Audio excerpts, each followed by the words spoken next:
चाहे आप 10वीं या 12वीं बोर्ड परीक्षा की तैयारी कर रहे हैं या आप किसी सिविल सर्विसेज एग्जाम का प्रिपरेशन कर रहे हैं जैसे यूपीएससी या बीपीएससी, तो अच्छी हैंडराइटिंग आप सभी के लिए बहुत ही आवश्यक है। क्योंकि किसी भी एग्जाम की कॉपी चेक करते समय सबसे पहली जो चीज एग्जामिनर नोटिस करता है वो है आपकी हैंडराइटिंग। अगर आपकी हैंडराइटिंग अच्छी और क्लीन है तभी आपको अच्छे मार्क्स मिलते हैं। और यदि आप एग्जामिनर को खुश करके परीक्षा में अच्छा नंबर लाना चाहते हैं तो आपको पढ़ने में मन लगाने के साथ साथ अपने लिखावट को भी सुधारना पड़ेगा। तो आइए जानते हैं कि हमें अपनी हैंडराइटिंग को सुधारने के लिए क्या करना पड़ेगा।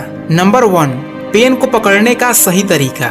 दोस्तों, हर स्टूडेंट का पेन का पकड़ने का तरीका अलग अलग होता है और हमारी हैंडराइटिंग तब खराब होती है जब हमारा पेन का पकड़ने का तरीका गलत होता है। इसलिए जब भी आप पेन को पकड़ते हो तो बहुत लूज या बहुत टाइट नहीं पकड़े, क्योंकि अगर आप बहुत लूज पकड़ोगे तो अच्छे से लिख नहीं पाओगे और अगर आप बहुत टाइट पकड़ोगे तो थोड़ी ही देर के बाद आपकी उंगलियों में दर्द होने लगेगा और आपकी हैंडराइटिंग खराब हो जाएगी। इसलिए कभी भी लिखते समय अपने पेन को इस तरह पकड़े कि आपके पेन पर प्रेशर कम से कम पड़े।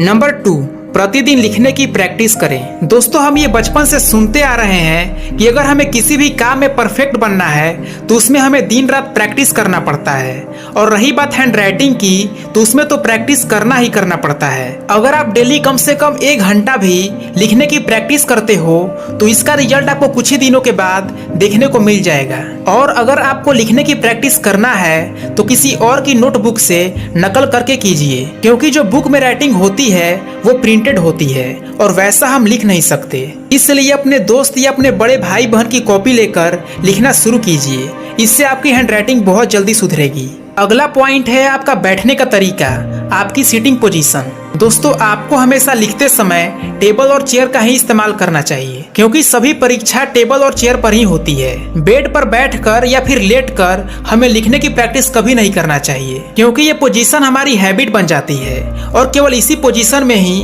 हम अच्छे लिख पाते हैं। इसलिए आप जब भी लिखने बैठे तो हमेशा टेबल या स्टडी टेबल का ही प्रयोग करें। आखिरी जो सबसे महत्वपूर्ण पॉइंट है वो है आपकी लिखने की स्पीड। दोस्तों, राइटिंग एक गाड़ी चलाने की तरह होती है। जैसे हम स्टार्टिंग में धीरे धीरे गाड़ी चलाते हैं तो हम काफी हद तक इंश्योर कर सकते हैं कि एक्सीडेंट नहीं होगा। ठीक वैसे ही जब आपको अपनी हैंडराइटिंग सुधारनी है तो आपको स्टार्टिंग में धीरे धीरे लिखना चाहिए, ताकि आप ये इंश्योर कर सके कि मुझसे कोई गलती नहीं हो। और जैसे जैसे आपकी हैंडराइटिंग सुधरती है तो उसके बाद अपनी स्पीड को बढ़ा सकते हो। इसलिए सबसे पहले आप क्वालिटी पर ध्यान दें, क्वांटिटी अपने आप ही आ जाएगा। तो अगर आप इन चारों पॉइंट्स को ध्यान में रखते हुए लगातार प्रैक्टिस करते हैं तो आपकी हैंडराइटिंग बहुत ही जल्दी सुधर जाएगी।